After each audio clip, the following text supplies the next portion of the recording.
All right, so let's go to Genesis 12, verse 1. Now the Lord has said unto Abram, get thee out of thy country and from thy kindred and from thy father's house unto a land that I will show thee. Let me stop there just to pause. Let me do a little devotional thought on this that I think is a real important part of what Abraham's doing here, in this case, Abram. So a lot of times we want to see the whole plan of God. We want to see where God's going to start us and see where God is going to end us up, the finish line. That's not how God works, and this is a great verse to show that. He tells Adam, get out. Well, God, where am I going? Unto a land that I will show thee. Mm-hmm. Abram's job here is just to start taking those steps and to count on God for guiding him to where he needs to go. Psalm 119 says, thy word is a lamp unto my feet and a light unto my path. God doesn't show you the whole path. He just shows you enough to know where to land your feet one step at a time.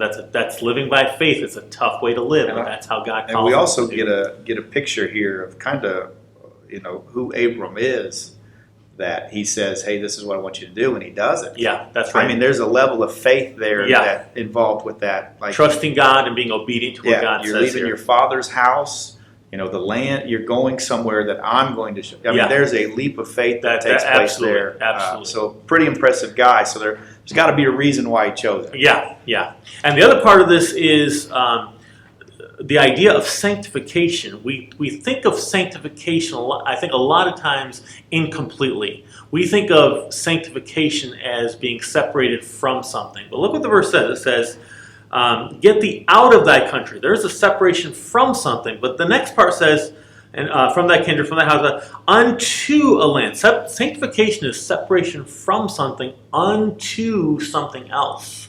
So, for instance, I was talking to a Christian Scientology lady. I went to one of those reading rooms and talked to her, and we had similar backgrounds. We were both Roman Catholic.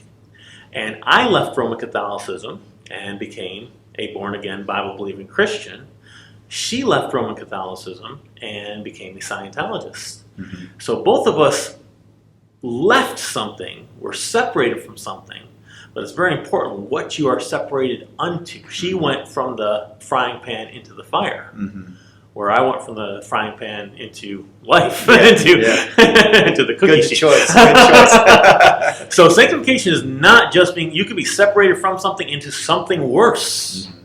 It's not enough to be separated from something. You've got to be separated to the right thing. Mm-hmm. So this shows a lot of deep Christian spiritual insight. Well, and just as you're saying this, you think of Abraham and Lot. They were separated unto something, and where they went.